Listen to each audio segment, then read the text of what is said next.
ஆமா, மாட மாளிகையே கூட போகிறேன். மாறி மழைபடியே வருடம் ஒன்று போகிறேன். ஆமா ஆமா. இவர்களுடைய குரு யார் தெரியுமா? குரு வசிஷ்டர். தசரத மன்னனுடைய குரு வசிஷ்டர். வசிஷ்டருடைய சொல்படிதான் எல்லாம் கேட்டு நடப்பாங்க. அவர் சொன்னாங்க. ஆமா ஆமா. இப்படி வசிஷ்டர் முனிவர்னு சொன்னாலே போதுமே. முனிவர்னால அவருடைய அடையாளம் தெரியுமா? என்ன? காவி வஸ்திரம், அதாவது காவி உடை அணிந்திருப்பாங்க. சரி. கழுத்துல 5 மாலையை போட்டிருப்பாங்க. ஆமா. காவி மட்டும் இருக்கும். சரிதான், அதான முனிவர்கள். சரி, இப்படி அந்த நாட்டினுடைய பெருமையை கம்பர் எப்படி புகழ்ந்து பேசுகிறார் என்று பாருங்க. எப்படி? அண்டு வரும் நாளையிலே ஐயோ தீயின் புகழை, ஐயோ தீயின் புகழை, ஐயோ தீயின் புகழை, ஐயோ தீயின் புகழை இதை நம்மட்ட நாங்கள் எடுத்து சொல்லுவோம். ஆதரித்து கேட்பீர் சபையோர்களே, நாங்கள் எடுத்து சொல்லுவோம். ஆதரிப்பதற்கு பெரியோர்களே, ஜாதி மத பேதமின்றி ஜாதி எல்லாம் ஒன்றாக, ஜாதி எல்லாம் ஒன்றாக இந்த தேசத்தை ஒன்றுபடுத்திய ஆண்டனே ராஜன் என்னும் புகழே, தேசத்தை ஒன்றுபடுத்திய ஆண்டனே தசரதன் என்று சொல்லும் புகழே. இந்த அயோத்தியாபுரி பட்டணத்திலே நான் ஏழை, நீ பணக்காரன், நான் நல்லவன், நீ கெட்டவன் அப்படின்னு சொல்லக்கூடிய பேச்சுக்கே இடம் கிடையாது. எல்லா மக்களையும் ஒண்ணு போல பார்க்கிறாரு மன்னன். சரி, செல்வந்தன் ஒண்ணு இருந்தாதான் ஏழைன்னு ஒண்ணு இருக்கும். சரிதான். ஆமா, ஏழை செல்வந்தன் கிடையாது, எல்லாரும் சமம். உனக்கு மாசம் 1000 ரூபாய் சம்பளம்னா எனக்கு அதே சம்பளம். சரிதான். உனக்கு அதே வாழ்க்கைனா எனக்கு அதே வாழ்க்கை. உனக்கு மாடுபட்ட வீடுனா எனக்கும் மாடுபட்ட வீடு. உனக்கு 3 அடுக்கு மாளிகைனா எனக்கு 3 அடுக்கு மாளிகை. சமம். அப்படிதானே? உயர்ந்தவன் தாழ்ந்தவன் என்ற வேறுபாடு கிடையாது. அப்படி ஒரு ஆட்சியானது நடந்து வருகிறது. இப்படி இருக்க சரி, அதாவது தசரத மன்னன் தனியாகவே ஆட்சி செய்து வருகிறார். பார்த்த வசிஷ்டர் நினைக்கின்றார், தசரதன் எவ்வளவு நாளா இப்படி தனியாவே நின்றுட்டு இருப்பாரு.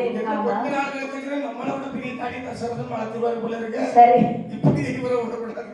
அதனாலே சரி, உடனே இவருக்கு ஒரு கால் கட்டு போடும். காலாகாலத்திலே ஒரு திருமணத்தை முடிக்க வேண்டும். அந்தந்த வயசுல கல்யாணத்தை முடிச்சிருந்தா இவர் இப்படி திரிவாரா? ஆமா.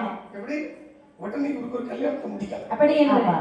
கோசலே என்று சொல்லக்கூடிய பெண்ணை சரி தசரதனுக்கு மணமுடிக்கின்றார் வசிஷ்டர். கல்யாணம் முடிச்சாச்சா? தசரதா, உனக்கு கோசலையே மணமுடித்து வைத்து விட்டேன். நல்லது, கல்யாணம் முடிஞ்சு நிம்மதியா முடிஞ்சு சந்தோஷம். சரி, தசரதா சந்தோஷமாக வாழ்ந்து நீங்கள் சொன்னதுக்காக கல்யாணம் பண்ண ரொம்ப சந்தோஷமா இருக்கு. சரி, சென்று போயிட்டு வாரு. அப்படி இந்த கோசலை என்று சொல்லக்கூடிய பெண்ணோடு வாழ்ந்து வரும் பொழுது அந்த கோசலை பெண்ணுக்கு குழந்தை என்பது இல்லை. ஐயோ, விதிப்படி குழந்தை இல்லையா? விதிப்படியே குழந்தை இல்லை. சரி, குழந்தை இல்லாத கவலையினால் மனமருந்தி வசிஷ்டரிடத்திலே வருகின்றார்.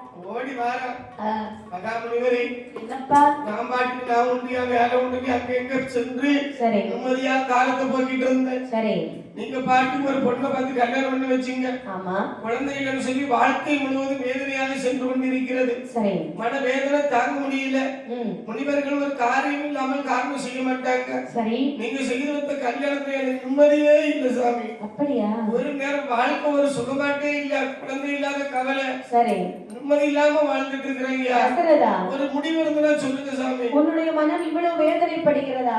நான் கல்யாணம் முன்னாடி இவ்வளவு சந்தோஷமா இருந்தேன் தெரியும். கவலை வேண்டாம், இன்னொரு கல்யாணம் நான் உனக்கு முடித்து வைக்கிறேன். இப்ப ஜாடி முடிய மாதிரி இருக்கு. எப்படி இன்னொரு கல்யாணம் முடித்து வைக்கிறேன் சுவாமி.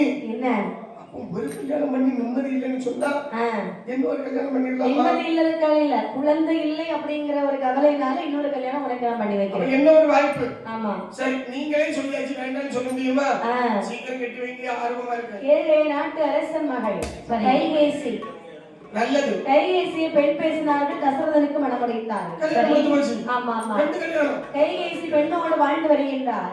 அந்த கைகேசி என்று சொல்லக்கூடிய பெண்ணுக்கும் குழந்தை என்பதை ரொம்ப சங்கடமாயிடுச்சு. ஒரு மனைவிக்கு குழந்தை இல்லைன்னு சொல்லி அடுத்த கல்யாணம் பண்ணணும். ஆமா, அடுத்தவளுக்கும் குழந்தை இல்லைன்னு சொல்லி ஏகப்பட்ட பிரச்சனை, குடும்பத்துக்குள்ள குழப்பம். இதுக்கெல்லாம் காரணம் யாரு? நம்ம முனிவர் தான். அவர்கிட்ட கேட்போம். அவர் ஒரு நாள் இறங்கிட்டு தெரியும். மீண்டும் வருகிறான். ஓடி வருகின்றான். மகாபலிவரே தசரதா வாழ்க்கை இந்த பாடு படணுமா ஐயா? என்னப்பா ஐயா குழந்தை இல்லைன்னு சொல்லி ஒரு மனத்திற்கு மேல மறுமணம் ஒன்று முடித்து வைத்தீர்கள். அவங்க 2 பேரும் ஒற்றுமையாவே இருக்காங்க. ஆனா அவங்க 2 பேருக்கும் குழந்தை இல்லைன்னு சொல்லும் போது இந்த மாதிரி எல்லாரும் கூடி இருந்து பேசுறாங்க பாத்தீங்களா? கேவலமா பேசுறாங்க. உனக்கு இன்னொரு திருமணம் முடித்து வைக்கின்றேன். என்ன குழந்தை முடிச்சுட்டே போனா எப்படி இருக்காங்க? 3வது கல்யாணம். சரி, முனிவர் சொல்ல மீற முடியாது. ஆமா, அப்படி ஆகட்டும். அடுத்த கல்யாணத்துக்கு ரெடியா மீற முடியாது அப்படிங்கிறதுக்காக கல்யாணம் சம்மதிக்கிறாங்க. அதாவது குருவுடைய வார்த்தைக்கு மறு வார்த்தை கிடையாது. சரி தசரதா, குரு ஒரு வார்த்தை சொல்லியாச்சுன்னா கேட்கணும். சுமித்ரா சுமித்ரா சுமித்ரா சுமித்ரா சுமித்ரா அந்த பெண்ணுக்கு நான் திருமணம் செய்து வைக்கிறேன். சரி ஐயா, என்ன நீங்கள பத்தி யாரு வேணாலும் சொல்லுங்க. சரி, நான் தயாராக இருக்கிறேன். அப்படி என்று சுமித்ரை என்று சொல்லக்கூடிய பெண்ணை திருமணம் செய்து வைத்தார்கள். சரி, தசரதன் சுமித்ரையோடு வாழ்ந்து வரும் பொழுது 3 பெண்ணுக்குமே குழந்தை என்பது இல்லை. வாழ்க்கை அதோடு முடிஞ்சிருக்கணும். குழந்தை இல்லாத கவலையினாலே முதலாக கையேசி ஓடி வருகிறார். மன்னவரை வார்த்தையில சொல்வாழ்வாரே, சொல்லுவாய் மன்னா என்ன எந்த இந்த விதி எழுதி வைத்தாய் பிரம்மதிவா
சொல்லிட்டு இருக்காங்க. 3 பேரும் படத்தோட பாடியலுக்கு அப்படிதான் இருக்கு. எந்த லைன் இந்த விதி எழுதினா பிரம்மதேவன். நீ சிரி நான் படக்கூடிய பாடியலுக்குலாம் தெரியும்.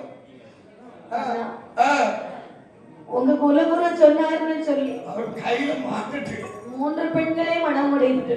சரி, 3 பெண்மணிகளுக்கும் குழந்தை இல்லாமல் இருக்கிறது. அதனாலே ஏ வந்தவா, எங்களை போலுள்ள பெண்கள் எத்தனையோ பெற்றெடுத்தா பெருவோ ஈஸ்வர மகதேவா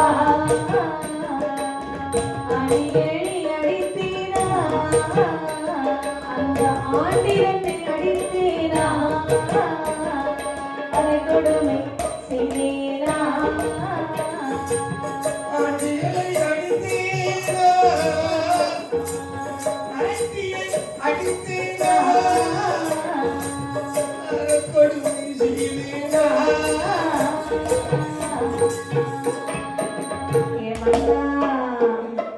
எங்களை போல் உள்ள பெண்கள் எத்தனையோ குழந்தைகளை வெட்டெடுத்தார் மன்னா.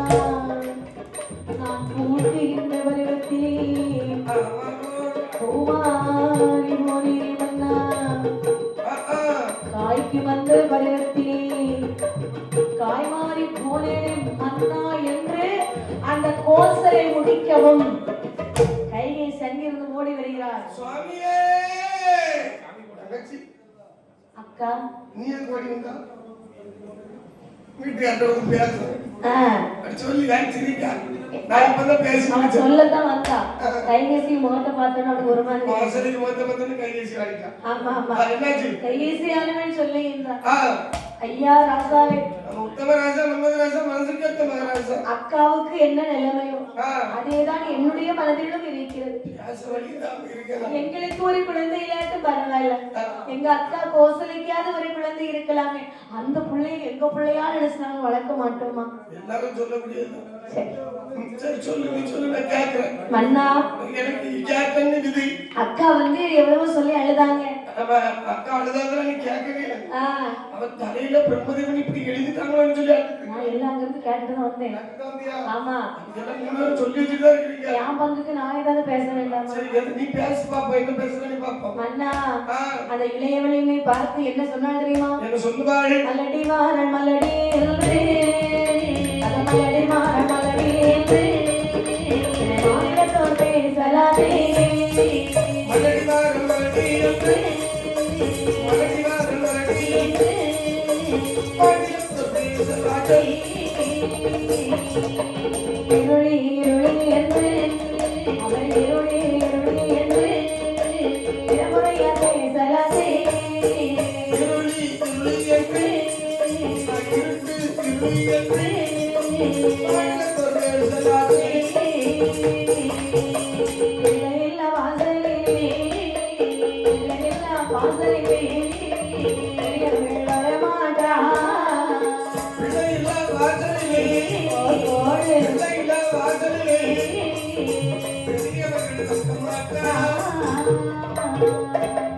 மன்னா தசரத மன்னா என்னம்மா மலடி மலடி என்று என்னை மாநிலத்தோர் பேசுகின்றார்களே.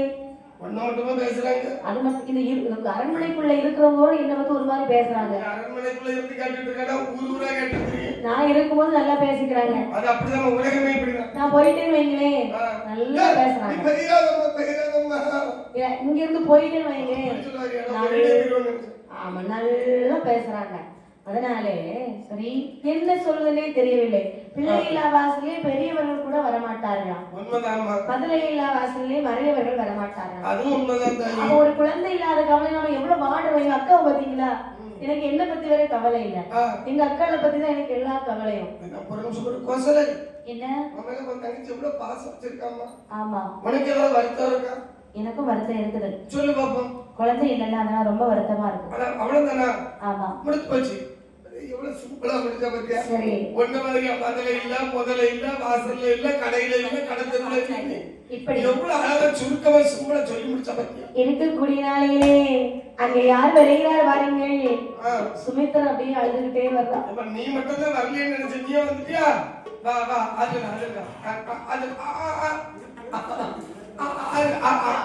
சரியான நீ சொல்லு. மன்னா என்னுடைய மனதிற்குள் கவலை இருக்கிறது மன்னா. இந்த கவலையினா யாருகிட்ட சொல்லலாம் அலைஞ்சு தெரியல. யாருக்கு சொல்லாத, எனக்கு சொல்லு. எதையும் தாங்க முடியும். ஏதோ ரெண்டு பேரும் இந்த மாதிரி 1.5 மணி நேரம் இருக்க விடாம கண்ணீர் விட்டு சரி அழுது எங்க அழ வச்சுட்டாங்க. இப்பதான் அழுது கண்ணீரை தொடச்சு முடிச்சேன். எனக்கு வந்து இப்படிதான் தொடச்சு முடிச்சேன். நீ வந்து சொல்லப்பட்டு மன்னா இவங்களே மாதிரி அடுத்தவங்களை பத்தி யோசிக்கக்கூடிய ஆள் நான் கிடையாது.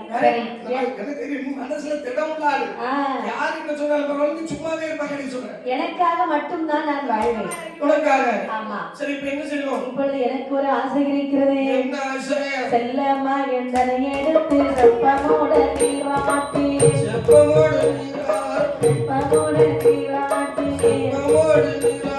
கையிலே நான் கண்டு மகிழ்வேனோ கண்டு மகிழ்வேனோ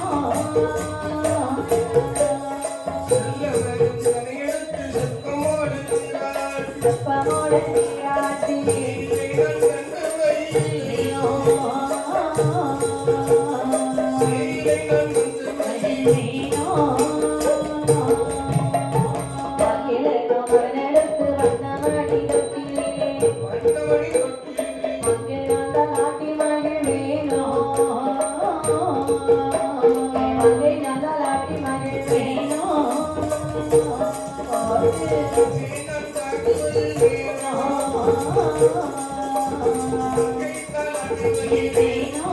Oh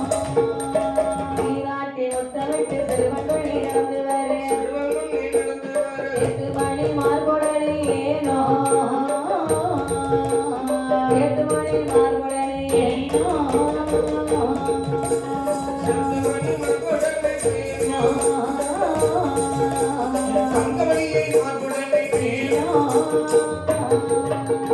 வாசையோட பள்ளி சென்று ஆதியோடு படித்து வர அழகுடன் நீ படித்து வர ஏழு காசை தெளியோ ஆவினரு காது தெளியேனோ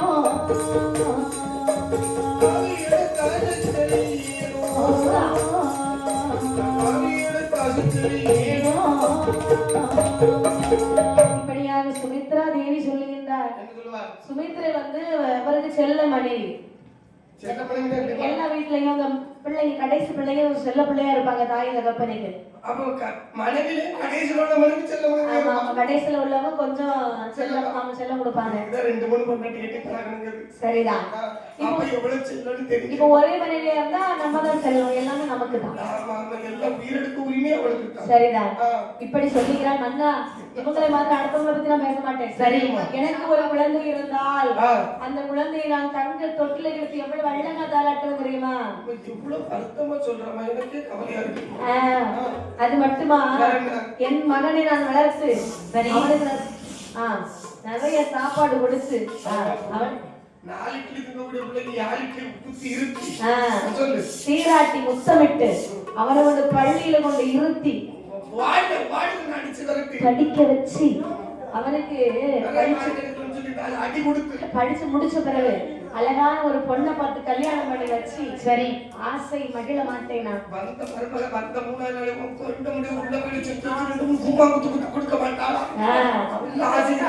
எவ்வளவுதான் கல்யாணம் பண்ணி வைக்கணும். அதுக்கப்புறம் ஒரு ஆசை எனக்கு இல்ல. அதெல்லாம் எனக்கு இல்ல. சரி நீ ஆசைப்பட அவளா வந்து தருவா. சரி எப்படி இருக்க பத்தியா? எப்படி ஊதி விட்டா மறந்துருமா? இவன் மாமியா கட்டி கட்டி இருக்கு கடவுளே. ஏன் இவ்வளவு போய் சொல்றீங்க? அந்த பாவம் என்ன ஆடி வந்ததம்மா. அப்படி எல்லாம் ஒண்ணுமே கிடையாது. மாமியார் விரட்டியாச்சாங்களா? சரிதான். இப்படி இருக்க அழகாக மன்னனானவள் சரி என்ன சொல்லுகிறார் பாருங்க. இப்படியே பெண்களெல்லாம் மனைவிமார்கள் அழுவதை பார்த்து அவருக்கு ஒரு வருத்தம்.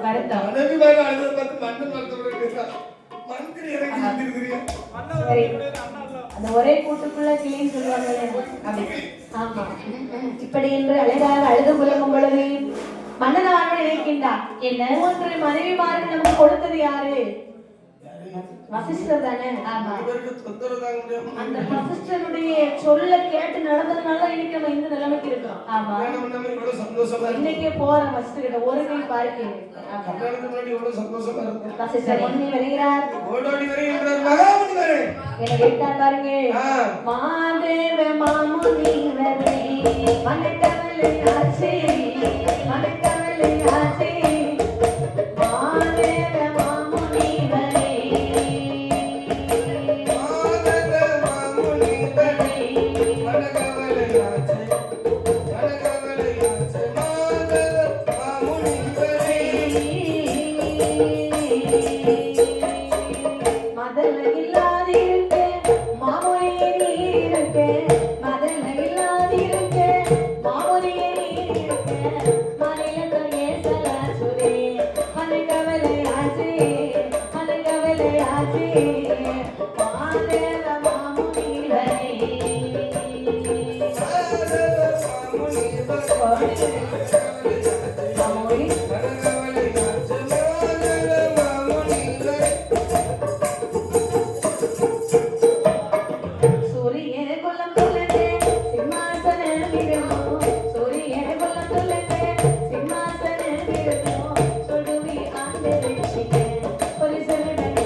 எங்க நிலைமையை பார்த்தீர்களா ஐயா? என்ன நிலைமைப்பா உங்களுக்கு? ஐயா கல்யாணமே முடியலன்னு நான் சந்தோஷத்துல இருக்கேன். சுவாமி நல்லா இருக்குன்னு சொல்லி நீங்க 3 கல்யாணத்தை முடிச்சு வச்சிட்டீங்க. என் நிலைமையை பார்த்தீங்களா ஐயா?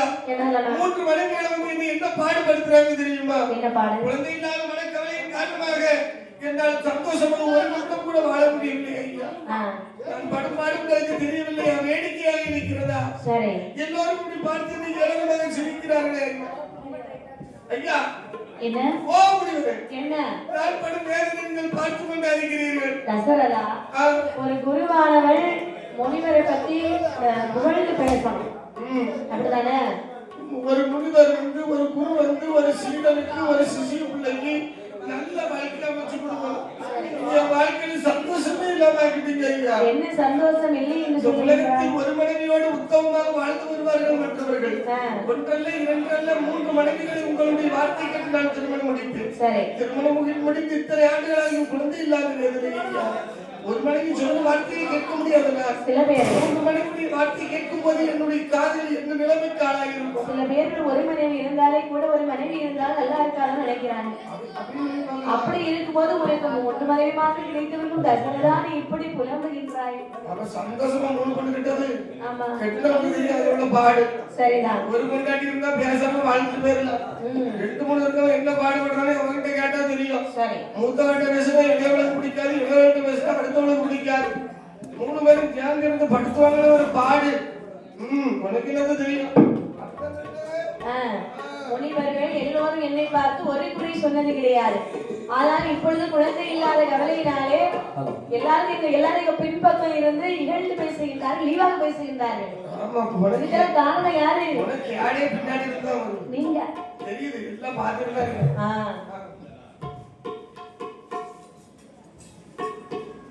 காலத்தில் அழியாத காவியம் தர வந்த மாபெரும் கவி மன்னனே, உனக்கு நான் ஒரு மொழி சொல்லுவேன். காலத்தில் அழியாத காவியம் தர வந்த மாபெரும் கவி மன்னனே, உனக்கு நான் ஒரு மொழி சொல்லுவேன்.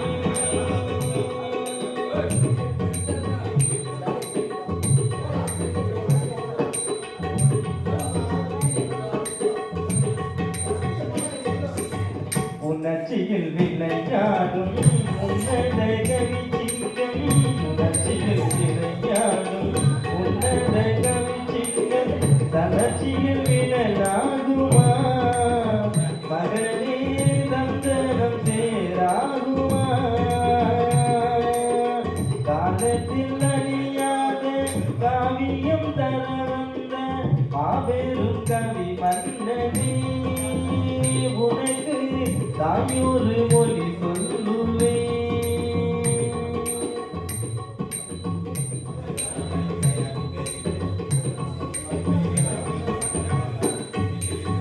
பல்லைக்கு பரிவாரம் படையுடன் குடியுண்டம் சொல்லுக்கு விளையாகுமே மகனே தோலுக்குள் குவியாகுமே.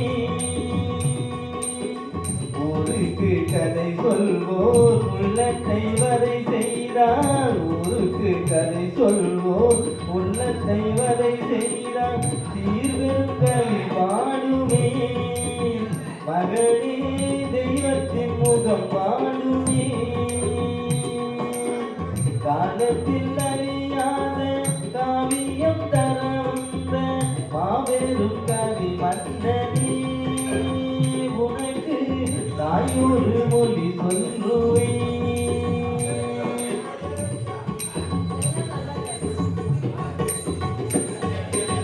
வாழ்வென்றும் தாழ்வென்றும் மனம் என்றும் குறைவென்றும் தற்கரம் சுழல்கின்றது, அதுதான் சரித்திரம் நிகழ்கின்றது. வாழ்வென்றும் தாழ்வென்றும் மனம் என்றும் குறைவென்றும் தற்கரம் சுழல்கின்றது, அதுதான் சரித்திரம் நிகழ்கின்றது. யாருக்கு வாழ்வுண்டு அதற்கொரு நாள் உண்டு, யாருக்கு வாழ்வுண்டு அதற்கொரு நாள் உண்டு அதுவரை ஒரு பாயடா மகனே அருகில் இருப்பாயடா காலத்தில் அழியாத காவியம் தர வந்த மாபெரும் கவி மன்னனே உனக்கு தாயொரு மொழி சொல்லுவேன் காலத்தில் அழியாத காவியம் தர வந்த மாபெரும் கவி மன்னனே உனக்கு தாயொரு மொழி சொல்லுவேன். குருதேவரே மனமுறையே வணங்கி இருக்கின்றான் தசரதன். குருதேவரே எல்லோரும் என்னை பார்த்து ஏளனமாக பேசி ஏன் எங்களுக்கு குழந்தை இல்ல அதனால காரணத்தை எங்களுக்கு நீங்க சொல்ல வேண்டும். ஏன்னா ஒரு மனைவியும் கட்டியாச்சு, 2 மனைவியும் கட்டியாச்சு, 3 பேரும் கட்டியாச்சு. இது நல்ல யோசனையா இருக்கா? தொங்கு தாடி தசரதா சொல்லுங்க. அதாவது என்னுடைய மனத்தின்படி உனக்கு நான் 3 திருமணம் முடித்து வைத்தேன். ஆமா, இல்லற வாழ்க்கை நன்றாக இருக்கும் என்று நினைத்தேன். சரி. ஆனால் என்னுடைய சீடராகி நீ கஷ்டப்படும் போது என் மனது வேதனை ஏனோ தெரியவில்லை. நான் செய்த காரியத்தில் இது வீணாக போய்விட்டதோ என்று காரணத்தை சொல்லுங்க ஐயா. சற்று பொறுமையாக இருப்பார். நான் ஞான திருஷ்டினால் பார்த்து நாளை உனக்கு இதற்கான நிலையை நான் குறிக்கிறேன். இன்னைக்கே சொல்லுங்க ஐயா, மனைவி மாதிரி காண விட மாட்டாங்க. சற்று பொறுமையாக இருப்பார். டென்ஷன் படுத்தாதே. சொல்லுங்க சுவாமி, சீக்கிரம் சொல்லுங்க. தசரதா, ஞான திருஷ்டினால் பார்க்கின்றேன், சற்று பொறுமை. நீங்க சொல்லக்கூடிய பதிலுக்காக காத்து கொண்டிருக்கிறார்கள். தசரதா, என்ன எல்லாம் தெரிந்திருக்கிறதா? அப்படியா? இந்த பிறவில் நீ ஒரு பெரிய மாமன்னனாக இருக்கலாம். சரி. ஆனால் போன பிறவில் நீ யாராக இருந்திருக்கிறாய் தெரியுமா? யாரு? ஒரு வில்வேடனாக இருந்திருக்கிறாய். வில்வேடுவனா? ஐயோ, அப்புறம் ரொம்ப ரசிச்சிக்காக இனிதான் ஒரு கொடுமை இருக்கு. அதாவது நீ வனத்திலே தோட்ட பயிர்களுக்கு வந்திருக்கிறாய். சரி. இடும்போது யானைகள் பல வந்து உன்னுடைய தோட்டங்களை அழித்து இல்லாமல் ஆக்கியது. இதை பார்த்து கடும்போம் கொண்டு நீ அஸ்திரமிடுவதில் வல்லவன் அல்லவா? ஆமா. 1000 யானைகளில் 999 யானையை கொண்டு குவித்தார். சரி அப்பா. ஒரு யானை மட்டும் தப்பித்து சென்றது. எப்படிப்பட்ட திறமையுடன் தெரியுமா? எப்படி? ஒரு பொருளை பார்க்க வேண்டாம், ஒரு உயிரை பார்க்க வேண்டாம், ஓசை கேட்கும் திசை நோக்கி அம்பையை வெதறி வல்லவன். சரி. ஆனால் தப்பி போன யானை எப்போது வரும் என்று ஒளிவிட்டு காத்து கொண்டிருக்கக்கூடிய சமயத்தில் அந்த காணகத்திலே ஒரு பெரிய கோவில். சரி. கோவிலிலே வாழ்ந்து வருகின்றார் அயர்ந்தகன் மாமுனிவர். அவரும் அவருடைய மனைவியும் வாழ்ந்து வர அவர்களுக்கு கண்கள் தெரியாது. சரி. கால் நடக்க முடியாது, ஊனம். ஆனால் அதே கோவிலே பூஜை செய்து வருகிறார் ஒரு வேதிகர். இறைவனுடைய சூழ்ச்சியின் காரணமாக கண் தெரியாத தம்பதியருக்கு ஒரு ஆண் குழந்தை பிறந்தது. வேதியருக்கோ குழந்தை இல்லை. வேதியருடைய மனவேதனை அறிந்தார் இந்த அயர்ந்தகன் மாமுனிவர். தன் குழந்தையை எடுத்து தானமாக கொடுத்தார். சரி. குரு தந்த குழந்தை என்ற காரணத்தினால் சரி குருபுத்திரன் என்ற பெயரோடு வளர்ந்து வர வருடங்கள் சென்றது. பாலகன் வளர்ந்தால் நான் பூஜை செய்வேன் என்று சொல்லி ஒரு நாள் கோவிலுக்கு வந்து பார்க்கிறான். சாதித்தேர் என்று அறியாமல் முடவர்கள் என்றும் குருடர்கள் என்றும் ஏளனமாக பேசி ஜனம் மனம் கழித்து கிடக்கக்கூடிய கோவிலை பார்த்தான். கடும் கோபத்தோடு 2 பேர்களை பிடித்து வெளியே தள்ளிவிட்டு கோவிலை சுத்தம் செய்து அன்றைய பூஜை முடித்து இதை பெருமையாக வீட்டில் சொல்றான். அப்பா வந்துட்டியோ? அப்பா பூஜை முடிச்சிட்டேன். நான் ஒரு தடவை காலையில இப்ப மாதிரி வந்து சேர்ந்தேன். அப்பா நான் முடிக்கிறதுக்கு ஆள் வராது. பூஜை நல்லபடியா முடிச்சேன்பா. முடிச்சியா? இன்னைக்கு ஒரு கோயில்ல அதிசயம் நடந்தது. என்ன அதிசயம்? 2 குருட்டு ஜென்மங்கள் கோவிலை அசுத்தம் செய்து வைத்திருந்தார்கள். நீ என்ன செஞ்சா? அவங்கள பிடிச்சு வெளியே தள்ளி 2 சாத்து சாத்தி கோயில்ல பூஜையை நல்லா சுத்தம் பண்ணி முடிச்சிட்டு வந்துட்டேன்பா. பாலகனே, என்ன செய்து கொண்டிருக்கிறாய்? என்ன செய்து கொண்டிருக்கிறாய்? நீ செய்யும் செயல் உனக்கு சரியாக இருக்கிறதா? நீ என்ன பாடுபடுத்தி விட்டாய் தெரியுமா? மகனே, நாங்கள் யார் தெரியுமாடா? உன்னை வளர்த்த தந்தையடாடா, உன்னை பெற்றவர்கள் அவர்களா? ஐயோ, இது எனக்கு தெரியலையே. தெரியலையா? சொல்லிருக்கலாமே. சொல்லக்கூடிய நிலைமையில நீ இருக்கா. இப்ப நான் என்ன செய்வதப்பா? ஓடி சென்று அவங்களுக்கு என்ன ஆசையை நிறைவேற்றி போய். வருகிறேன். உங்க அப்பா என்ன சொல்லு? எனக்கு அவங்கதான் அப்பா. அது அப்பா இது அம்மா. ஓடி போயிட்டாங்க. ஓடி வருகிறா. தந்தையே, என் அப்பா. அப்பா. என்னம்மா? வயசு நல்லா கேட்கும். இத பாருங்கள். இப்பொழுதுதான் உண்மை தெரிந்தது எனக்கு. நீங்கள் தான் என்னுடைய தாய் தகப்பனும் என்று என்னுடைய வளர்த்தப்பா. இப்பொழுதுதான் உங்களை தெரியாமல் வெளியே தள்ளிட்டேன். கவலை கொள்ளாதீர்கள். இப்பொழுது உங்களுடைய ஆசை ஏதாவது இருந்தால் நிறைவேற்றணும்னு ஆசைப்படுறேன். உங்களுக்கு ஏதாவது ஆசை இருக்கிறதா? தந்தைக்கு எதுவாக இருந்தாலும் இடத்திலே கேட்கலாம். நான் சொன்னது நீ செய்வாயா? செய்வேன். அவர் உழைப்பால் என்று நினைத்து கொண்டிருந்தேன். தாயார் ஏன் மௌனமாக இருக்கிறார் என்று ஒரு வார்த்தை கேட்டாயா? அவன் தாய்க்கு ஏதாவது ஆசிரியர் கேளப்பா. முதல்ல அதை நிறைவேற்றி வைத்து அம்மா உனக்கு ஆசை இருந்தா நம்ம பிள்ளைக்கு சொல்லுமா நிறைவேற்றி வைப்பா. அம்மா வாயை குறைந்து பேசுங்களம்மா. உங்களுக்கு நிறைவேறாத ஆசைகள் தான் இந்த வாய்ப்புள்ளமா கூறுங்கள். முத்தெல்லாம் கீழே விழுந்து விடாதீர்கள். அதை நான் நிறைவேற்றி வச்சிருக்கேன் தாயே. இந்த காட்டை சுற்றி பார்க்க வேண்டும். காட்டை சுற்றி பார்க்கிறீங்களா? ஆமா. நீ சுத்த முடியாது. நானே கேட்கிறேன். பாருகிறேன். பல சென்றாட்கள் பார்க்க வேண்டும் என்ற ஆசை எனக்கு இருக்கின்றது. அப்படியா? அதான் காட்டலுக்காகவும் கேட்டது. அப்பா இதாரின்னு நினைக்காதே. எனக்குதான் கண் தெரியாது. அதாவது படத்தை சுத்தி பார்க்க வேண்டும் என்று ஆசைப்பட்டேனே தவிர என் கண்கள் தெரியாது வேதனைப்படாது. சரி. அதாவது குயில் கூவும் சத்தம், நீர் அருவிகள் பாயும் ஓசை, கானகத்தின் மிருகங்களின் கர்ஜனை குரல். சரி. கேட்டு மகிழ்ச்சி. அப்படியா? குயில் இருக்கு பாரு, குயில் முத்துக்குயில். சரி. குக்கு குக்கு அப்படி கூவும் பாத்தியா? ஆமா.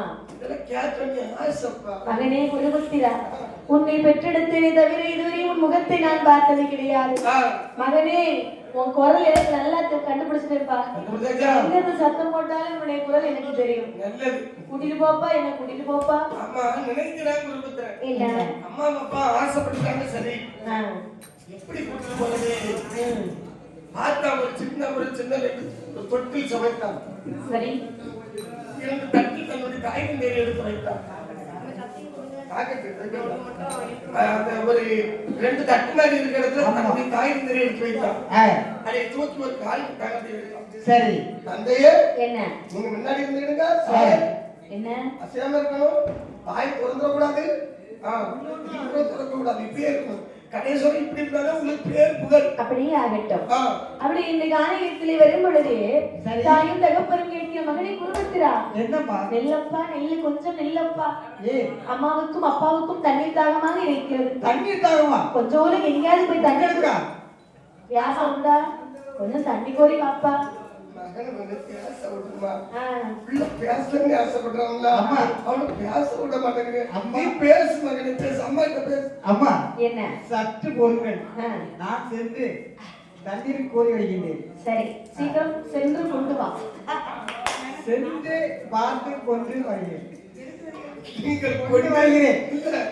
நீங்கள் கொண்டு வருவதில் இவரையும் நிறுத்தி விட்டீர்கள். ஆமா ஆமா. அப்படி என்று சொல்லி சரி. அதாவது நினைக்கின்றான் தாய் தகப்பனு கண் தெரியாது. ஆமா. கீழே இருக்கணும்னா சரி மிருகங்கள் வரும். ஆமா. அப்படிதானே? ஆமா. மிருகங்கள் வந்தா இவங்களுக்கு தெரியுமா? தெரியாது. அப்ப என்ன செய்யலாம்? பக்கத்துல இருக்கிற ஒரு ஆலமரம். ஆலமரம் வெளுத்துல புடிச்சு தொங்க விட்டுறலாம். அப்படி என்று சரி தொங்கிட்டே இருக்க கொஞ்ச தாயும் தகப்பனும் இருக்க வருகிறான் குருபுத்திரன். தண்ணீர் போவதற்காக வருகிறான். தண்ணீர் போற வரும்பொழுது வில்வேடுவன் காத்து கொண்டிருக்கின்றான். தசரதா, நீதான் அந்த வில்வேடுவன். நீ தப்பி போன யானை வந்து விட்டது என்று சொல்லி குருபுத்திரன் தண்ணி கோர்னா பாத்தீங்க. தண்ணி கோர்னா என்ன சத்தம் கேட்கும்? சத்தம் கேட்குமா?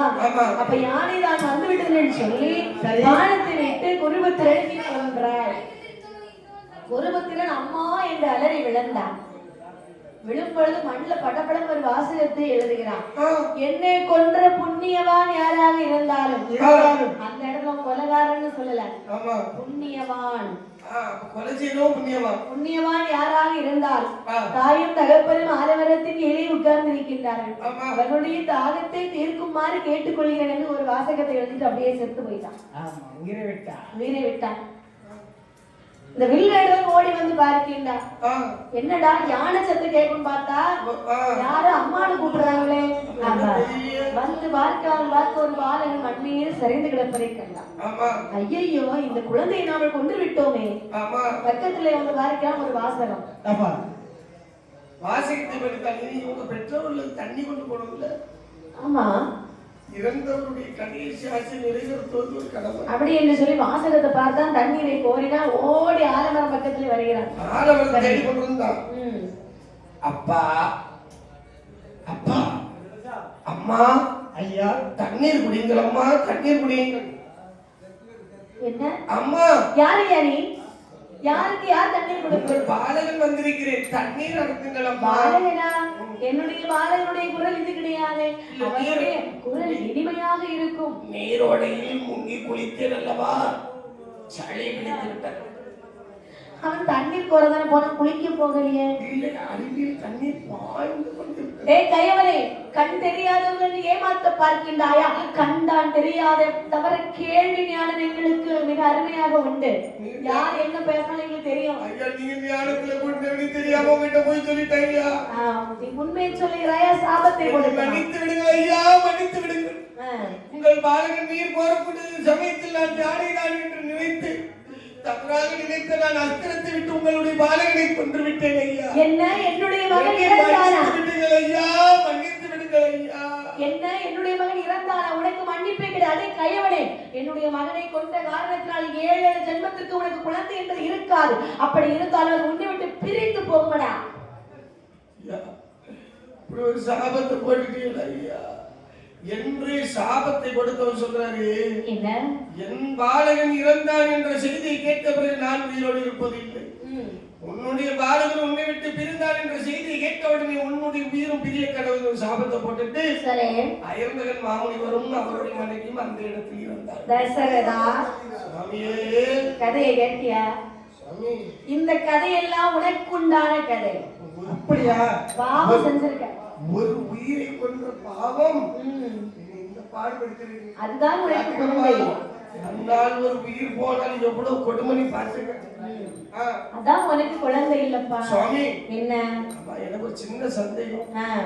7 ஜென்ம குழந்தை இருக்காதுன்னு சொல்றாரு. சரி, குழந்தை இருந்தாலும் அவருக்கு ஒரு வார்த்தை வந்திருந்த.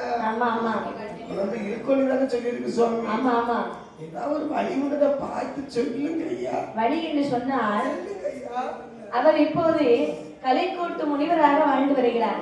சரி, கலைமானுக்கு அதிபதியாக கலைக்கோட்டு முனியாக கலைக்கோட்டு வனத்திலே வாழ்ந்து வருகிறார். சரி, அவரை கூட்டிட்டு வந்து நல்ல விருந்தெல்லாம் கொடுத்து உன்னுடைய அரண்மனையிலே ஒரு யாகமானது வளர்த்தால் சரி, உனக்கு ஒருவேளை இந்த பாவமெல்லாம் தீர்ந்து உனக்கு ஒருவேளை குழந்தை கிடைக்கலாம். என்ன? நிச்சயமாக கிடைக்கும் அப்பா. அப்போ நம்ம கலைக்கோட்டு முனிவரை அழைத்து வந்து விடலாமா? இப்ப போகாத, நேரம் ஆயிட்டு. நாளைக்கு காலையில போய் அவரை கையோடு கூட்டிட்டு நீ போனோம். மந்திரியையோ தூதுவர்களையோ அனுப்பி விடாதே. நீ நேர்ல போய் அவர்கிட்ட போய் பேசி கூட்டிட்டு வரணும். நீங்க என்ன சொன்னாலும்